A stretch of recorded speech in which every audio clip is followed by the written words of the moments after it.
everybody, welcome to another episode of the Motley Stew Show, where I try to take one of the stories out of the political news realm, pick it apart, and see what the real facts are. Reason being, the more informed we are as a population, the more active we can be in the government and make it work for us. Now this week, it isn't so much about what's going on in the government as what's going on in the future possible government. And that being that every other person in the GOP race for president has dropped out, leaving Donald Trump as the presumptive Republican nominee. Now, this is one of those times where you have to say presumptive Republican nominee, even though he's the only one in the race, because he hasn't gone to the convention yet, he hasn't actually been nominated by the party. It's kind of like when you find somebody with the knife and blood all over them and a dead person there, they're still the alleged killer. I'm not saying Donald Trump murdered anybody that we know of. Now the story this week isn't about the fact that he became the nominee. A lot of people have seen that coming for quite a long time, as crazy as it is. The story is how many people have actively come out and said they're not gonna vote for him in his own party. Now in my lifetime, or the time that I've been politically active, I have never seen a nominee of either party be so openly dismissed by the party elite. But for Trump, that might work for him because he knows he's going for that vibe, that he's the anti-GOP, he's the anti-politician. So the more people in the party actually turn against him, that might work for him with the base that he's growing. But will it be enough if so many people who are actively registered Republicans decide not to vote at all? Now let's just go through a quick litany of the people who won't be voting for Donald Trump in November. Glenn Beck, George Pataki, Tom Ridge,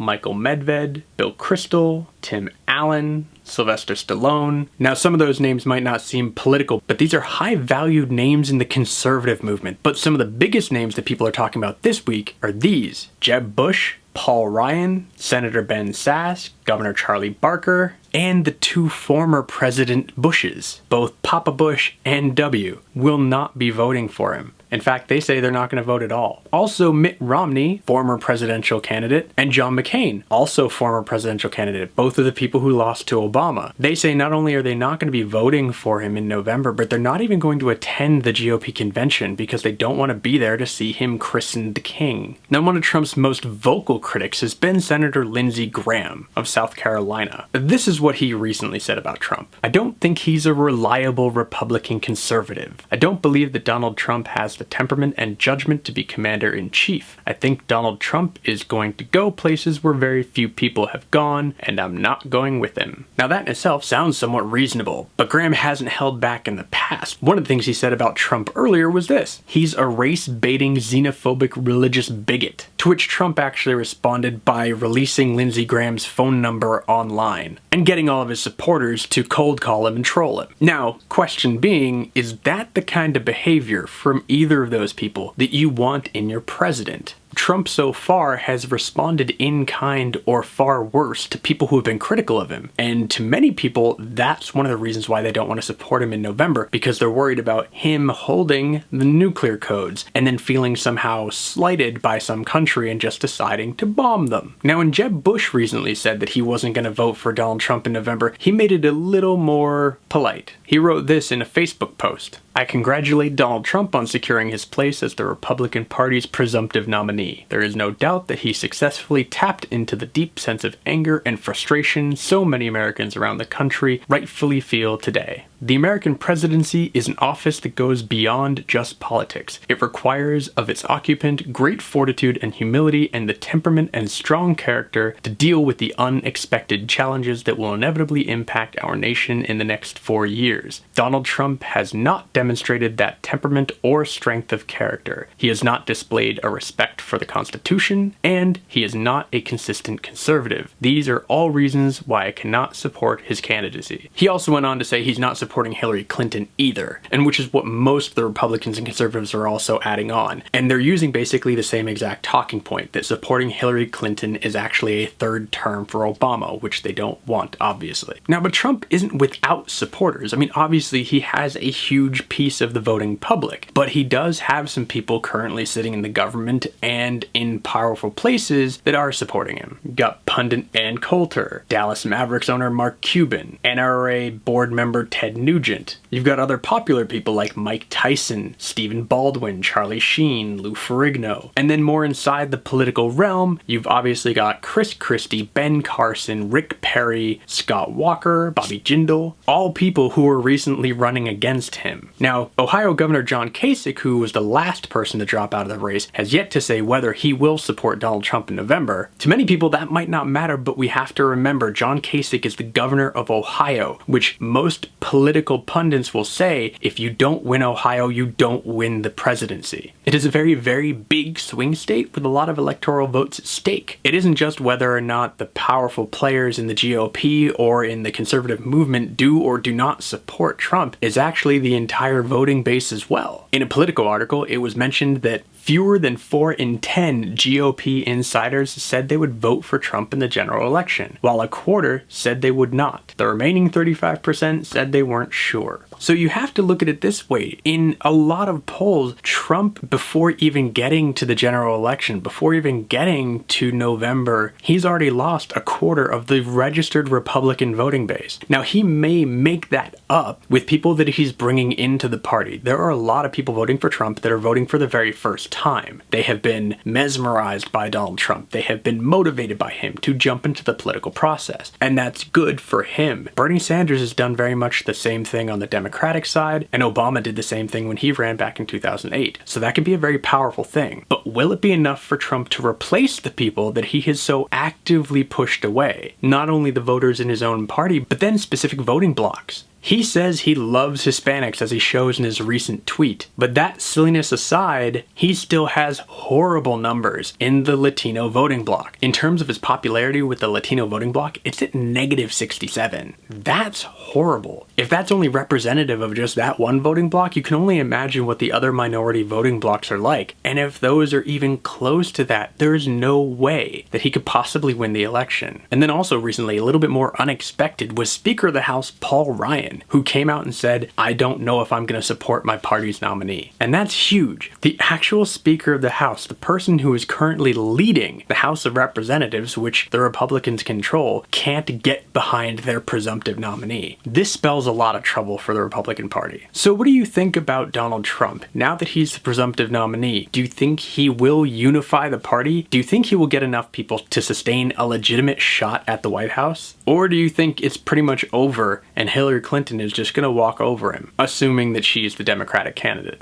Let me know in the comments down below. So thanks again for watching another episode of the Motley Stew Show. If you haven't subscribed yet, you can do so in the little doobly-doo down below. I know I stole the word doobly-doo, but it's really catchy. You can also like, favorite, and share this video with anyone else that you feel might want to participate in the discussion. Tune in next week, and as always, here's a little bit of the kids.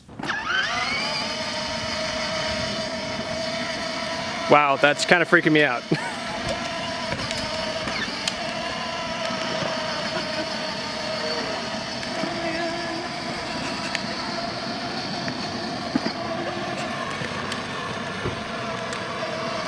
Logan, watch where you're going.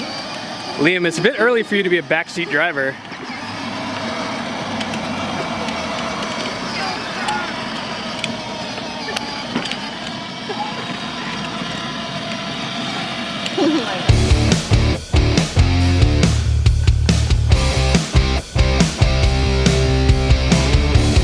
And that might seem perfect for Trump because he doesn't want to be part of the party elite. He knows that he's running his campaign. Oh, excuse me, that was awful. It is a very, very big swing. He's got a negative, what's the word I'm thinking of? Last minute Megatron drink?